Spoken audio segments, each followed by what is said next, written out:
আসসালামু আলাইকুম। তোমরা ভালো আছো? হ্যাঁ, ভালো আছি। আজকে তোমাদেরকে আমি কেনুলা কিভাবে অফ করতে হয় এটা দেখাবো। হ্যাঁ, তো তোমরা সবাই মনোযোগ দিয়ে দেখো, ঠিক আছে? আচ্ছা, শুনেন মা, আমি আপনার এই কেনুলাটা খুলে দিব, ঠিক আছে? আপনার ছুটি নিয়ে গেছে, আপনি বাসায় যাবেন, আপনি ব্যথা পাবেন না, আমি সেই ব্যবস্থা করতেছি, আপনি ভয় পাবেন না, ঠিক আছে? একটু যে আমরা যখন একটু দিব, হেক্সিসল দিব, তখন এই জায়গাটা কিন্তু ভিজবে, তখন তাহলে রুগী ব্যথা পাবে না। আর যদি হেক্সিসল না থাকে, পানি দিয়েও ভিজিয়ে নিলে সবচেয়ে ভালো। এখান থেকে পানি নেই, এই জন্য হেক্সিসল দিলাম। তারপরে এই যে খুব আস্তে আস্তে, আপনার খুব আস্তে আস্তে করতেছি, হ্যাঁ, আপনি ব্যথা পাবেন না তো বলছি, ঠিক আছে? কেনুলা করার সময় বা খোলার সময় অবশ্যই গ্লাভস পরে নিতে পারলে ভালো, কারণ যাতে পেশেন্টের ব্লাড কোনোভাবেই আমাদের হাতে না লাগে। তো যেহেতু গ্লাভস নেই, তো আমি সাবধানে খুলবো যাতে পেশেন্টের ব্লাড আমার হাতে না লাগে। তো তোমরা দেখো, আমি খুব আস্তে আস্তে মাইক্রোফোনগুলোকে তুলতেছি, আর যাতে উনি ব্যথা না পায় এই জন্য আমি হেক্সিসল দিয়ে ভিজে নিয়েছি। এটা এত আস্তে আস্তে খোলা হচ্ছে যাতে আপনি ব্যথাটা না পান, ঠিক আছে?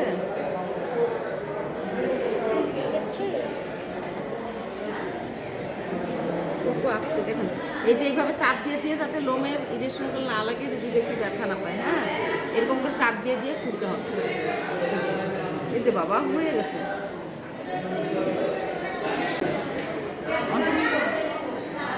এখন এই যে দেখো, এইভাবে আস্তে আস্তে খুলে নিলাম না, খুলছি। এই যে কষ্টটাকে আমি এখন ছড়াই ফেলবো। এই যে এই যে দেখছো আঠাগুলো কীভাবে লেগে যায়, এগুলোর কারণে রুগীরা ব্যথা পায়। তো এখন এই যে আমি কষ্টগুলো তুলে ফেললাম না, এখন এই যে কেনুলাটাকে আমি এই যে এখানে ছিদ্রটা ভেনের সাথে আছে ওই জায়গায় তুলে দিয়ে চাপ দিয়ে ধরে খুলবো, নইলে কিন্তু ব্লাড আসবে। আর এখানে বেশ কিছুক্ষণ চাপ দিয়ে ধরে থাকতে হবে, তা না হলে কিন্তু ব্লাড আসবে। এটা ডাইরেক্ট লাইন না, অনেক সময় ধরে থাকে, কেটে গেলে যেমন আমরা চাপ দিয়ে ধরি, ঠিক এরকম চাপ দিয়ে ধরে থাকতে হবে। তারপর ব্লাডটা বন্ধ হয়ে গেলে পরে আবার ওই যে হাতটাকে সুন্দরভাবে ক্লিন করে দিতে হবে। এখন আমরা এই যে এই জায়গাগুলোকে সুন্দর করে ক্লিন করে দিব হাতটাকে। হ্যাঁ,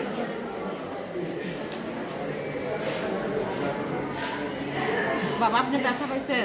দিন জানি ব্যথা পাই, আল্লাহ জানে। ব্যথা তো একটু করবে, কিন্তু এখন তো আপনি আমি যে খুঁজছি আপনি তো ব্যথা পান না, এমন তো পাওয়া যাইব। হ্যাঁ, এমন তো একটু লাগবে না। তারপর আমি চেষ্টা করছি যাতে আপনি ব্যথা না পান, ঠিক আছে? তো এইভাবে আমরা ক্লিন করে দিব। হ্যাঁ, আর দেখবো এখন ব্লাড আছে নাকি। এই যে দেখো, এখন এখানে ব্লাড নাই। তো যাই হোক, আমরা এই জায়গাটা সুন্দরভাবে একটু এক্সারসাইজ দিয়ে ক্লিন করে দিই। দেখছো,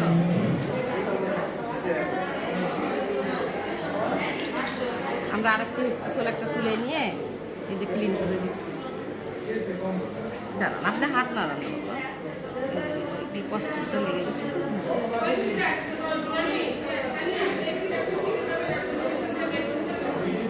দেখছেন কি সুন্দর করে ক্লিন করে দিছি না?